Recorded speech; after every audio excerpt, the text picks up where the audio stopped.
How have you cultivated a secure functioning relationship with your partner? A secure functioning relationship is characterized by two people agreeing to work together as a team, to share, to be fair, and to be kind. Welcome to Normalize the Conversation. I'm your host, Francesca Reicheter, and today I'm joined by the best-selling author of 6 books and the developer of the PACT, the Psychobiological Approach to Couples Therapy, Dr. Stan Tatkin. In today's episode, we're learning to understand, create, and sustain secure, functioning relationships. Join us as we explore the importance of communication, shifting from I to we, and following the 10 relationship commandments.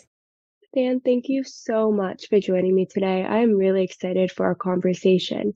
But before we begin, I want to check in. How are you really? Oh, am I really?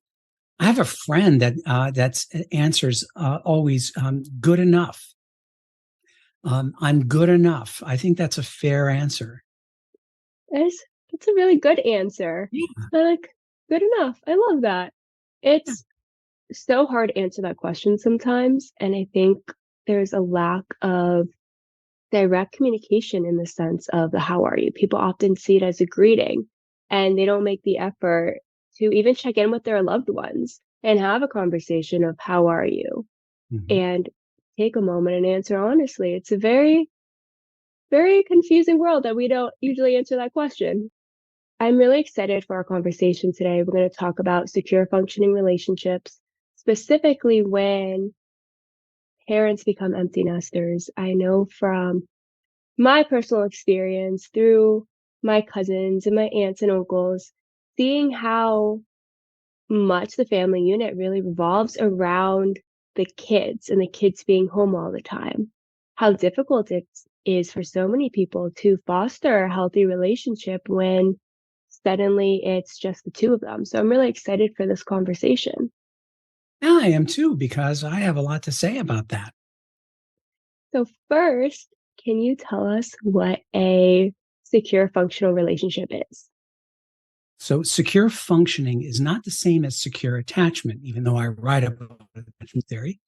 Secure functioning, think of that as a set of social contracts that if it were you and I, we would enter into agreements that would protect us from each other, like we have each other's backs at all times. We protect each other in public and private. We tell each other everything because we agreed to, and why not? And what would be the problem if we didn't? And so secure functioning are agreements with permission to enforce that two people create in order to have a structure, in order to have a culture, relationship ethics, so to speak. And so a relationship really doesn't exist in reality. It's a made up thing, right? We make up a relationship and hopefully we're making up the same thing. Otherwise there's trouble. So think of a love relationship as a mythos, mythology that you and I, or you and whoever, co-create from the bottom up, and it's to our pleasure. It's form fitted to our current lives and not our past lives. And along with that, we're coming up with agreements that ensure that you and I remain fair, just, and mutually sensitive at all times, collaborative and cooperative. That's secure functioning. I love that. Collaborative and cooperative. I think that a lot of times, I mean, I can say from my experience watching TV, we see a lot of dysfunctional relationships and we think that's normal. That's how relationships should be. There should be constant arguing and lack of trust and secrets going behind each other's backs. And when that's kind of what you see as your initial understanding of what a relationship should look like, especially if you don't come from a home that has that healthy, secure, functioning relationship, it can be very difficult to understand that relationships should be collaborative. There should be communication. People should feel safe and secure and part of the relationship instead of just existing inside of something that makes them feel like they're walking on eggshells. Mm-hmm. Well, if again, making up something. If you and I were in an agreement, we'd have to guarantee each other's felt sense of safety and security. Otherwise, we're no better off together than we would be in the wild, right? So this is a pact, an agreement between two people or more that make their home, which is a virtual home, right? It's the relationship, better than anything they could hope for, or as good as what they could hope for, because they can, right? Make these agreements, but most people don't. You would if you were starting a band or a dance troupe, or if you were in the military, you would have to think this way of interdependence, right? Or if you were cop car partners, right? You want to stay alive. And so you definitely have each other's backs. That's part of the deal. Only love relationships do we not have any kind of idea about how to keep it happy and how to make sure that it lasts a long time. Love doesn't do it. Emotions don't do it. Only purpose-centered agreements do it.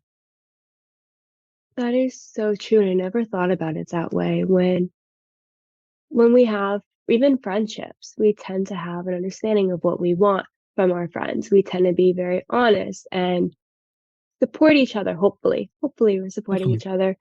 With coworkers, right? We're there. We have your back, hopefully, and are hopefully working for the success of the company together. So when we enter into a intimate relationship with a partner, we should have that same approach where we want to support each other, build each other up, and be there together as a unit instead of kind of seeing ourselves as separate units. Right. It's a team sport. I rather think of it. Have you ever seen a three-legged race where the inner legs are tied together? That's what I'm talking about. If I took you and your prospective partner and tied your legs together for a week or a month, if I were allowed to do that, then you would get the idea of what secure functioning is. You move together or you don't move. That's a really, really great way to look at it. It's so important, again, like we were saying, to work together, to move together, to collaborate, to communicate, to be there. And as we look into getting to that point where usually we're getting to that middle-aged point where kids are going away to college, they're moving out, they're starting their own lives. For so long, the unit has maybe been multiple legs tied together. And now it's really coming back to the center of the parents. And a lot of times they just don't, there's a lack of that foundation because for so long it's been, I have work, I have kids, I have this, I have that, and all these responsibilities, and not a lot of teamwork with the two of them. Because they started that way. Again, structure is everything. You and I have to build it before we can actually live in it. But a lot of people don't build a structure, and it's like flying a plane that's not fully built. It's a dangerous thing. So it starts by what is going to be the most important thing, what's going to be our highest value going forward as a couple, as a union, as an alliance, as a team, right? Is it going to be our relationship? Comes first, above and beyond everything and everyone else? Is it going to be children? Is it going to be money? Is it going to be our careers? Is it going to be ourselves, families of origin? All of that matters because we have to be pointing in the same direction or we'll fight. I'm of the belief, doesn't have to be this way, that the relationship should come first before and above and beyond anything and everything else. And the reason for that is that if you and your partner are equals to bosses, to executives, to generals, right? The roof of the house, the big kahunas, then it makes sense. If you're leaders together, you are in charge of everyone and everything. And if you're not in good shape as a couple, everything and everyone suffers, right? Including children. So That's why there's a hierarchy. The couple system is at the top. So when you said, yeah, everyone's legs are tied together, man, first and foremost, it's the adult partners, the parents. They have to be in lockstep with each other as two different people. That's doable.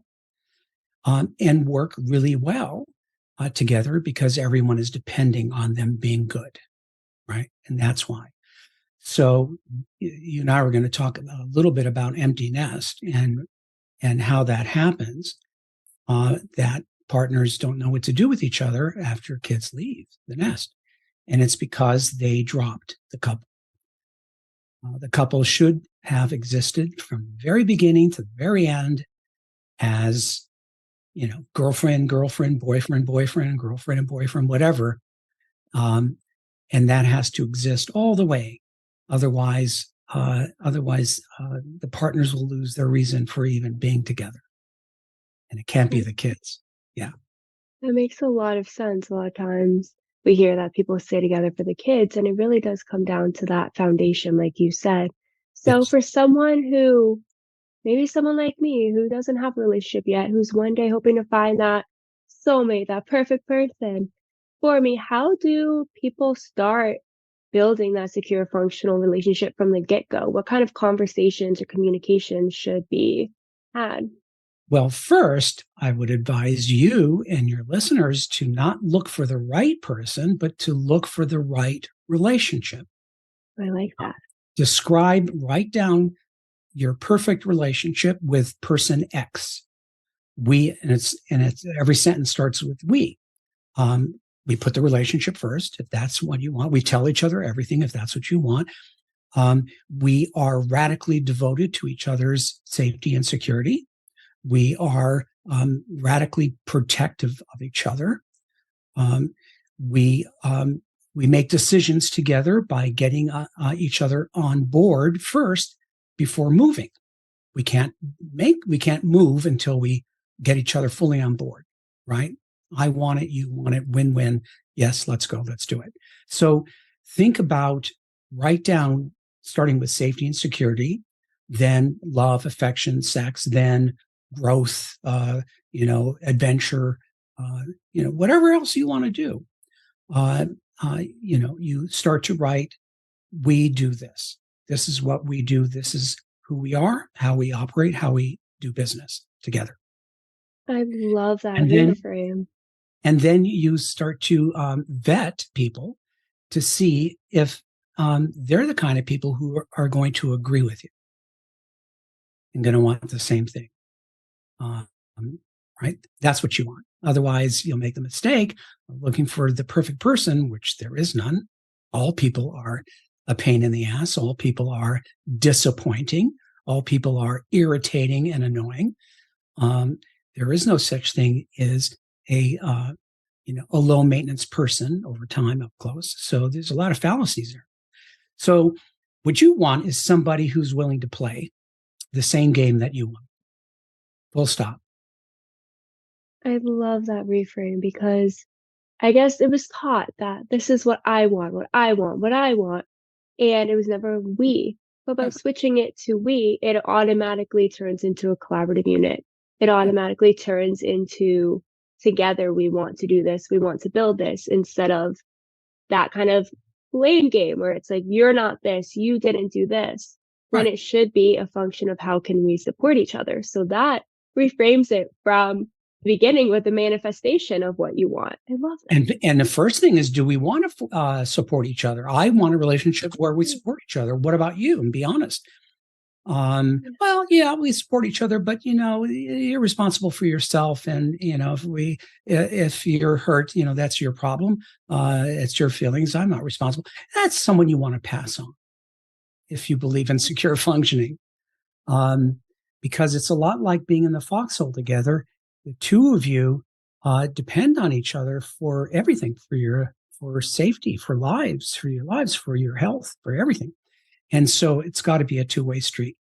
Right. So that's what you listen for. You listen to somebody really interested. If you were to start anything where it's based on terms and conditions and you want people to come on board, you would have a vision.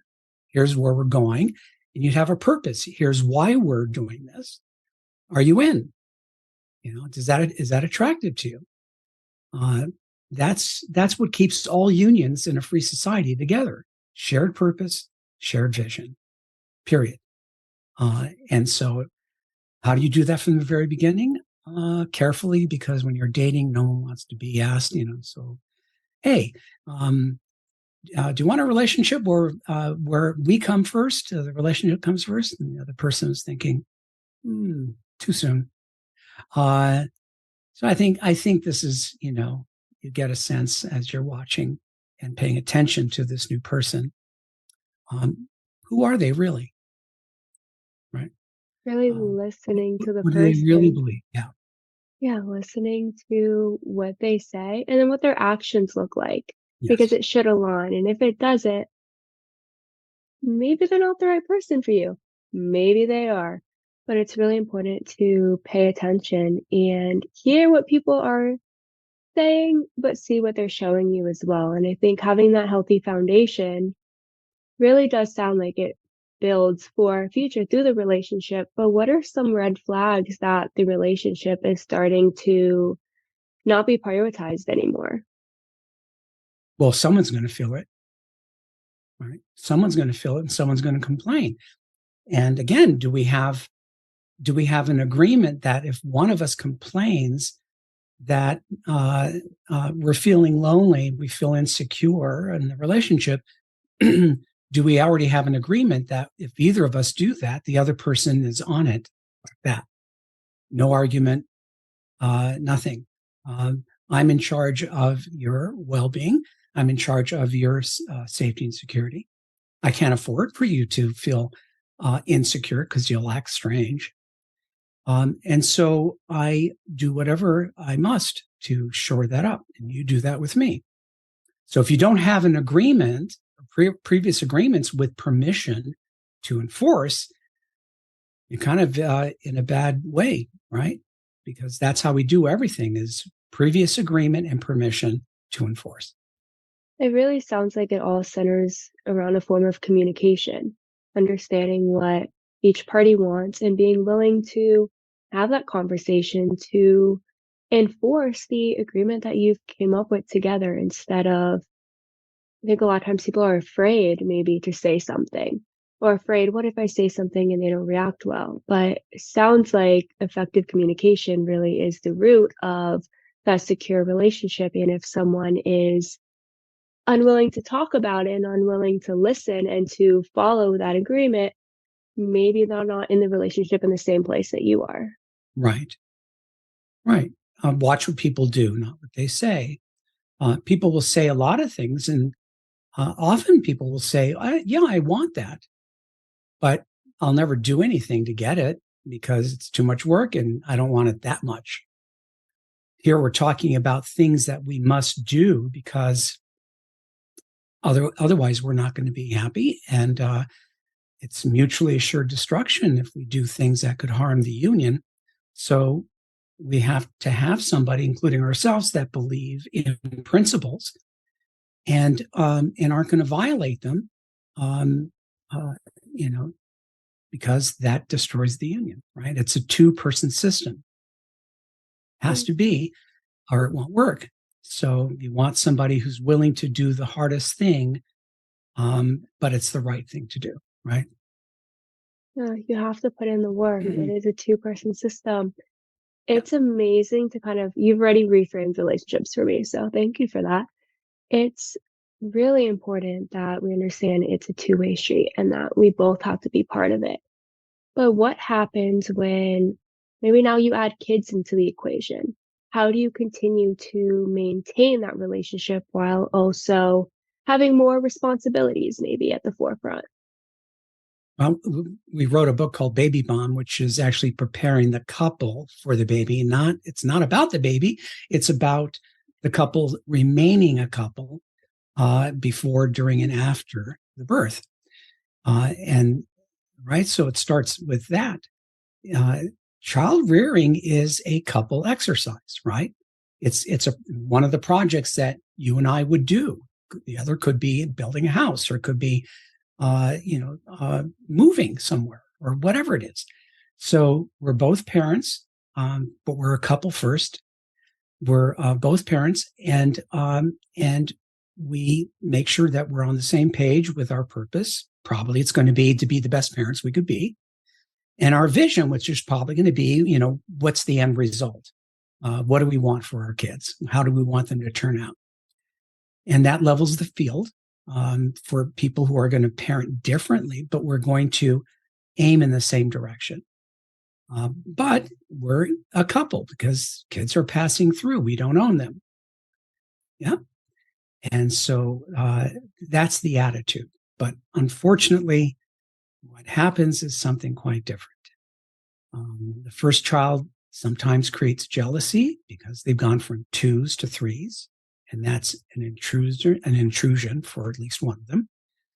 And then there is the, like you said, the lack of sleep and the stress and all the things you have to do. But that's part of the gig, right? Partners are collaborators. They are allies. They cannot be adversaries. That wouldn't make sense. So they have to work together through that whole thing. But again, the relationship has to be intact, or what people will do is they start to split the kids, and each parent starts to co-opt one of the kids, and that's a sign of a bad relationship, actually.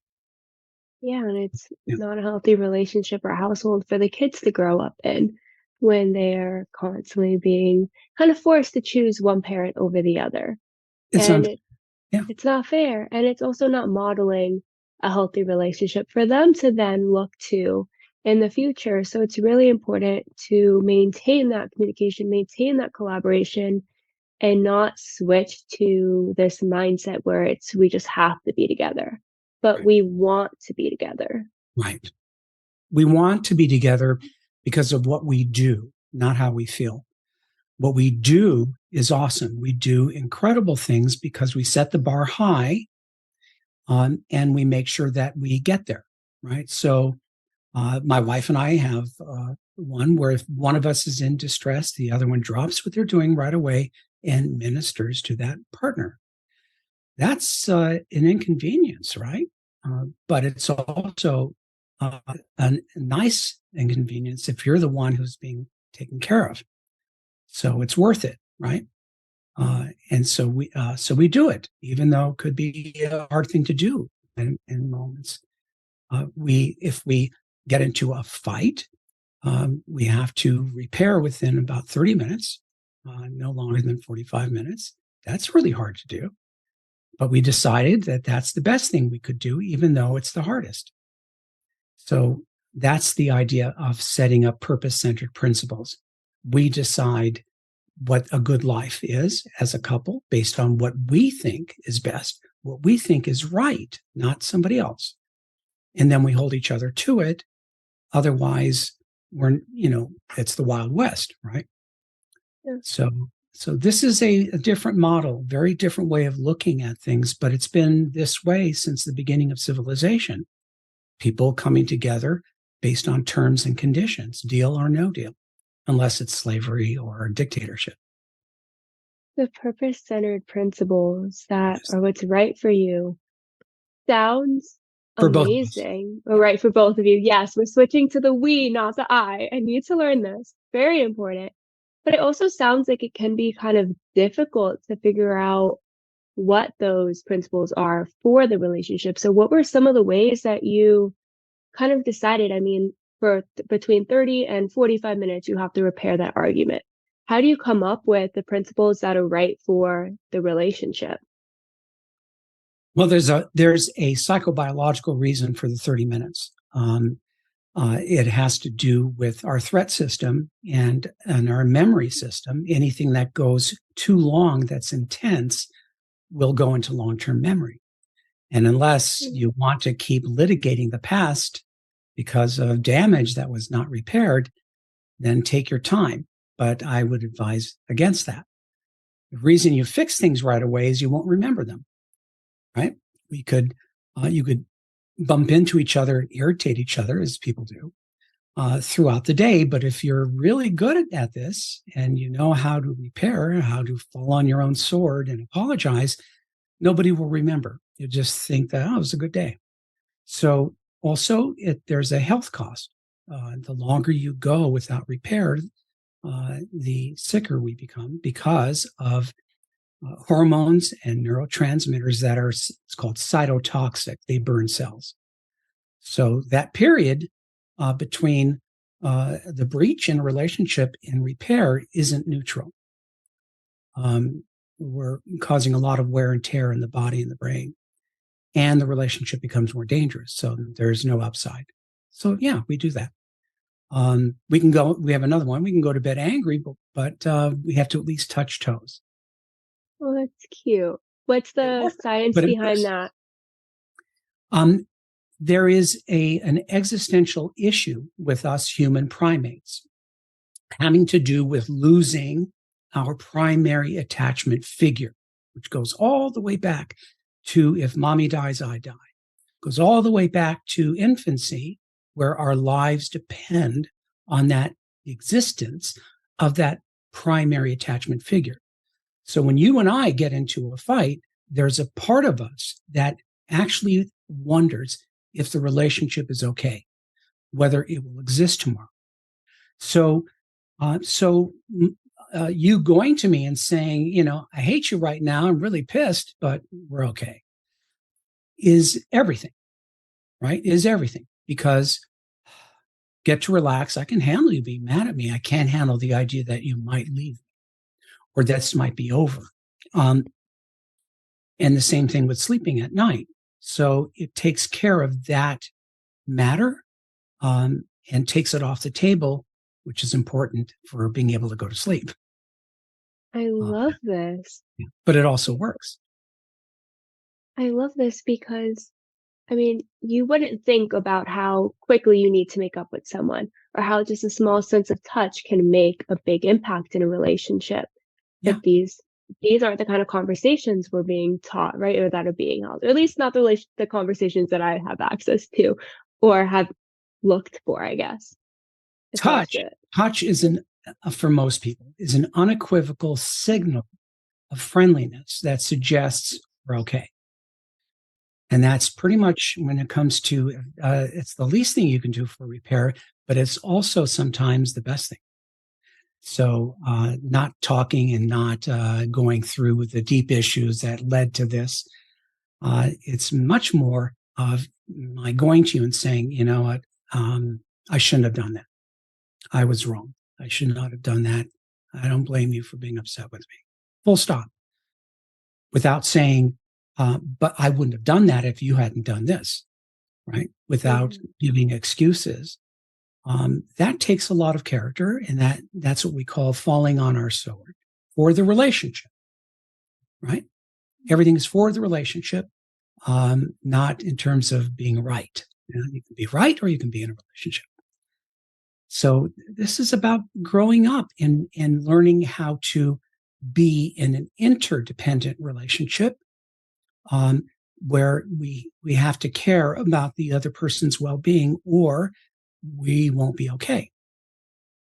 I can't get anything at your cost because I'll pay for it. And so it has to be win-win. It has to be good for you and good for me, or it won't work. And that takes a different kind of thinking. Yeah, I think a lot of times it's like one of us has to win. One of us has to be right. But it should be, like you said, a win-win. We should Now, be if one of us loses, I can prove that it's actually lose-lose. There's nothing I can do to you that won't come back to me, good or bad. And so we're interdependent. We have the same things to gain and the same things to lose. So messing with you is messing with myself because I'm telling you, you can do the same thing to me. That makes sense. And it's so important that like you said, it's growing up. It's growing up and having effective communication. It's growing up and being willing to apologize and not start blaming. It's willing to not start name calling and attacking someone and being willing to, like you said, fall on the sword for the relationship. And just for some reason, it's so much easier. It can be so much easier to just be like, you did this, instead of apologizing for what you did and being willing to just be there. Yes. And it's very hard to do because we have a very acute survival instinct and we pick up threat very easily. So if I start to feel threatened, I don't care about you. I care about my interests only, and you start to care about your interests only. And as soon as we do that, we go to war.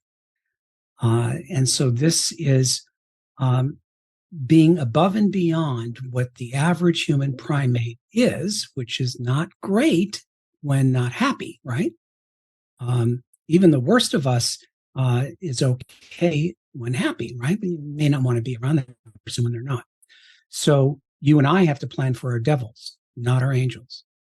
How can we hurt each other? How can we damage each other just by being ourselves? And then what do we put in place to make sure that we can't, right?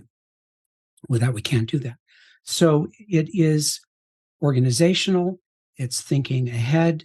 It's not taking for granted that this union is based on emotion or feeling, because feelings and emotions go up and down all around. We have to plan for when I don't like you, when I'm mad at you, when I hate you. And if we don't have purpose-centered principles, we will start to act like we feel. And that's on the way to killing the relationship.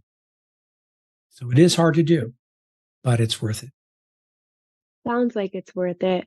I can't wait to one day be part of a we that's set up like that, because let me tell you, the last situationship I was in resulted in this guy turning to me and he's like, "Sorry, I just don't have empathy for people anymore." And I was when I said you're being very mean to me, he's like, "Sorry, I don't have empathy for people anymore." And I was like, maybe this isn't good. Yeah, maybe you And should start thinking about animals instead. yeah, so learning that effective communication, learning that purpose-centered principles, learning that it's a we and that it can't be all about you. Can't be a blame game. It has to be a union is so important. And now switching gears, we've had the kids, we're in this relationship, kids are growing up, getting ready to leave the house. How can a relationship in that change when the kid leaves the house? Well, remember, we've been planning for this. We didn't just avoid each other and avoid what's coming. We plan ahead. We predict, plan, and prepare for everything. That's the smart thing to do. We're the adults in the room, right? And it's important for us to have a life afterwards, or the kids may feel like they have to stick around in order to hold us together. If we have a life, then it kind of forces the kids to have a life too, because we're busy doing our thing now. So again, all of this is done ahead of time. Here's an example. Tracy and I also have another principle. We have a lot of them, but we've only enough to where it's like 10 commandments, where it's easy to remember them, right? We do affectionate, loving, appreciative, admiring things for each other throughout every day. Now, the question is, how does my wife want to be appreciated, loved, and romanced? It's to, her desire, and she does it to my desire, right? Now, the big question is, for a purpose-centered principle like this, do we do this when we're angry with each other? And the answer, of course, has to be yes. Do we do it when we hate each other's guts? The answer has to be yes. In all cases, it must be done because we set it as having a valuable purpose. And therefore, that's a good life. So it keeps us in line, and it keeps us doing the things we say that we must do in order for goodness, right? In order for having a good life. And that's a purpose-centered principle. It has to be done. So say us both. Therefore, it is written, sacrosanct. And if you break it, the only thing you can do is beg for forgiveness and make it right. That's the only thing I can do. And that makes the relationship easier, and it keeps us safe from each other. I love that you said it's to her desire, to your desire. It's meeting each other's needs where you're Yeah. at. And it's not a lot of times, I want to say with like love language, we tend to assume everyone's love language is the same as ours. And it's not. So paying attention to what the other person wants, what they need, being willing to ask them so that you can listen to them and support them and provide that for them is essential, but you can't live on this assumption that everyone has the exact same needs and desires as you. That's true. Something we should have learned at about 4 or 5, but some people never learn it. Yeah, you're different people. You're not the same. That's a big mistake if you think so. And you're supposed to be different. So, as you wish. How do you want your love? How do you want your apology? How do you want your affection? How do you want to be talked to? All of these things matter because if I don't do it this way, again, that'll become threatening to both of us, and we don't want to do that. We want to avoid threat at all costs, and lower interpersonal stress in our relationship to a very low hum, because life is going to be hard and stressful. We need our resources to handle everything and everyone. And so that's the investment. We make our relationship as easy as possible. And that's an ongoing thing as we learn each other. And we actually serve each other, not ourselves. And that's the way we get served. Right? Now, codependency is in one direction only. This is not codependency. This is you do it, I do it. I don't do it, you don't do it, right? This is our agreements, and we hold each other to it. Now, do these agreements ever change, or can you ever add more or take some Oh, away based on where you're at? yes, you're the legislators. You're the creators. There's nobody else. It shouldn't be anybody else. Certainly shouldn't be your family of origin. That's somebody else's culture. That's somebody else's way of doing things. You had no choice, right? You're a kid. But now you're the creators. And now, you have no excuse. You have to make it in your own image. Both of yours, right? And that's a good relationship, right? That continues to be good because you're both invested in making this work for both of you Yeah. as you move through time. Yeah. Working for both of you as you move through time, because as life changes, things may change, and looking at how you can adapt those principles to adapt to where you are is important. The world changes, have Body change. kids leave, things happen, and you have to it's okay for things to change, and it's okay to change the way your relationship works together in a positive way. Yeah. But the big things that you and I come up with are usually good for all time. It's not time dependent, right? But things can change. God, almost anything. But certainly bodies will change. Um, our brains will change because we're going through upgrades throughout life, right? And with every upgrade, we want to go backwards, and we wish we didn't have to deal with more complexity. And sometimes we want to get away from our lives. So all of this is to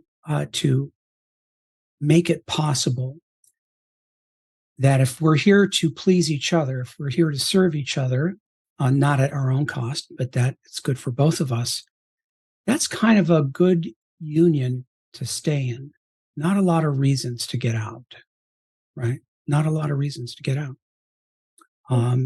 More to stay in. And so, this is about earned love, earned respect, not the kind that just passes through like the wind. Right? Absolutely. But I'm curious, for couples that maybe don't have that secure functional foundation, is it possible for them to start building it later on? Yeah, absolutely. What are some ways that people can maybe recognize, hey, we're not in this for the we, and we want to be? What are some of those beginning steps, I guess, someone could take? By re-upping, by understanding that we are together not because of love. We don't have to do this. This is voluntary. And it's based on terms and conditions, deal or no deal. If you're wanting something that I think is unfair, it's no deal. So we have to work that out to see if we can find a place where we are both in agreement, right? And that should be done at all times anyway. So you can start at any point, rather than throw the baby out with the bathwater and, leave your partner for another unknown, right? Because you don't know that person. Now you've been with this person, you know a lot about them. You also know what not to do. When it's a tear down and you're rebuilding a whole new structure. And this has been done across time with all human beings. Countries have done this, communities have done this, families have done this, businesses do it. And we decide we're going to restructure. We decide we're going to create a new system based on what we want now, not yesterday. And so that's how people should look at it. We're going to sit down and dream. We're going to sit down and imagine what do we want to be in 5 years as a couple, 10 years as a couple? How can we make this relationship amazing, not just passable, right? But we have to be serious about it because two people can do this. One person can't. Two people can do a lot. If they work well together, they can create amazing things. Two people that are very different, if they accept each other's differences, that's their superpower. They're able to do things together because there's checks and balances. We think differently. That's a great thing. So it's an attitudinal thing. It's a creative thing, and it is belief in co-creating something that is so wonderful that we would want to do it, and is so safe that we would want to be there. And we're going to make sure that we do what we say. Otherwise, I could fire you. It sounds You like can fire me. It sounds like wherever we are in our relationship, we don't have that foundation, it's not too late to start, and we can start asking each other the right questions and Yeah. making that decision to work together with that passion, with that purpose. It's not too late. Except the problem is we're lazy creatures and we do the least amount necessary.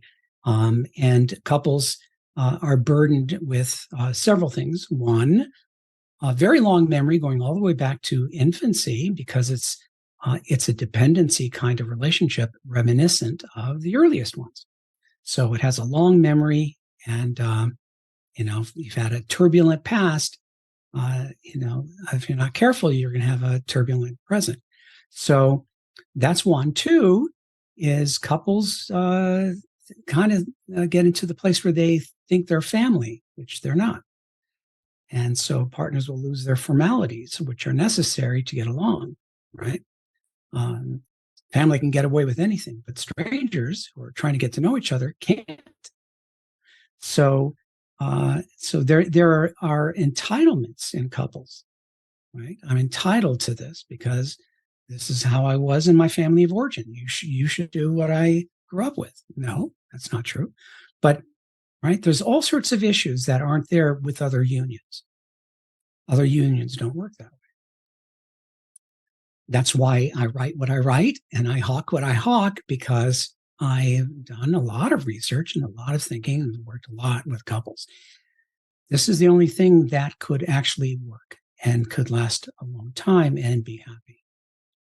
Anything else would be too unfair, too unjust, too insensitive to go very far without accruing threat and resentment.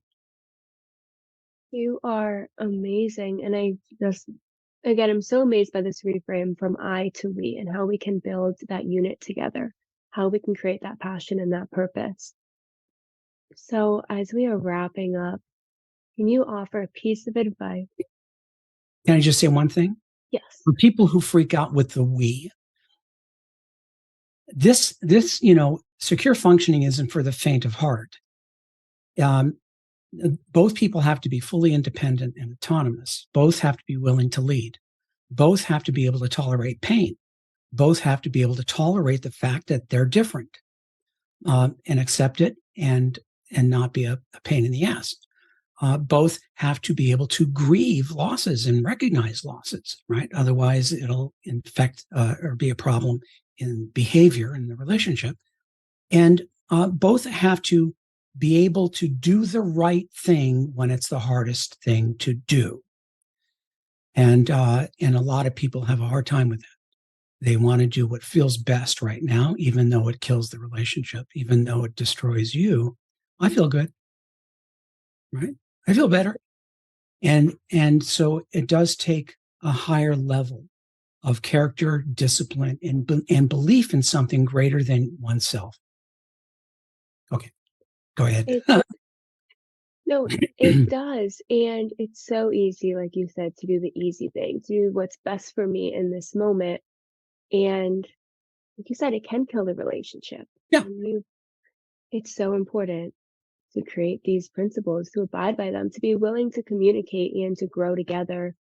As we're wrapping up, can you offer a piece of advice to couples who maybe don't have that foundation yet and are interested in getting started?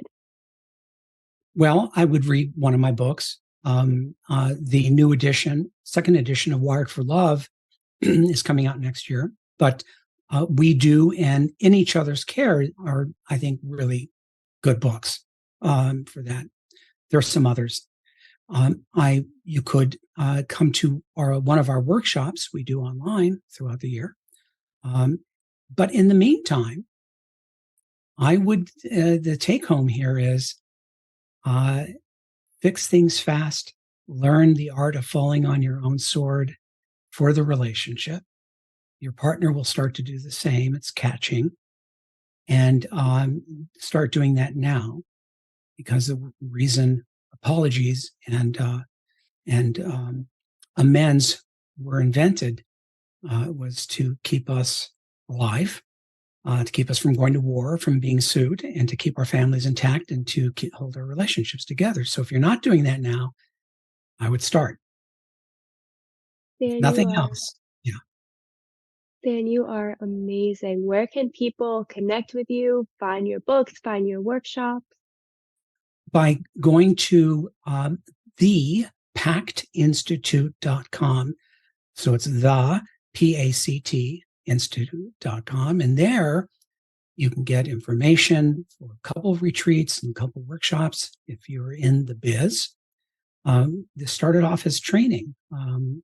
It's pretty complex, but it's worth it and it's fun. So we train therapists and other people in the mental health field. So both. Thank you so much for listening to Normalize the Conversation. Don't forget to subscribe, rate, and review.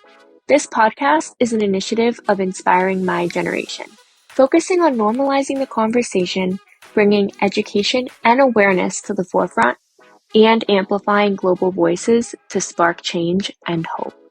Inspiring My Generation is a 501c3 nonprofit organization on a mission towards suicide prevention through awareness, conversation, education, and support. Connect with us on Instagram at Inspiring My Generation and visit our website inspiringmygeneration.org to learn more about our work and how you can make a difference.